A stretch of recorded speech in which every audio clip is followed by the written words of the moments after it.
Мектептерде окутуу 12 жылдык системага өткөнүнө байланыштуу мугалимдер жаңы окуу китептеринин мазмуну, түзүлүшү, аларды сабакта туура колдонуу ыкмалары менен таанышып жатышат. Мындай көчмө семинар 9 апрелде ОШМУда уюштурулду. Анда окуу куралдарынан сырткары онлайн платформаларды колдонуу боюнча да тажрыйба алмашуу болду. Мен өзүм Чоңлай районундагы Хакимжан Базаров атындагы орто мектептин 1-классын окутам, 12 жылдык боюнча. Анан бул китептер аябай жакшы түзүлгөн, балдарга аябай жеткиликтүү, креативдүү ойлонууга багытталган китеп. Бул толкоонун жүрүшүндө көптөгөн талаш тартыштар болду. Ошону менен катар бул окуу куралдарынын түзүлүшүндө эч кандай кеп жок.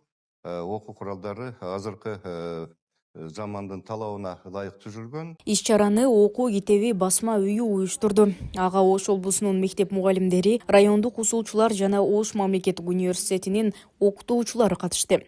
Семинарда математика, табигый илимдер предметтери боюнча жаңы окуу материалдарын колдонуу, окуу китептерин экспертизадан өткөрүү талаптары каралды. Быйылкы окуу жылынын башында 1, 2 жана 5, 7 класстар үчүн математика жана табигый илимдер предметтери боюнча окуу методикалык комплекстер даярдалып мектептерге жеткирилген.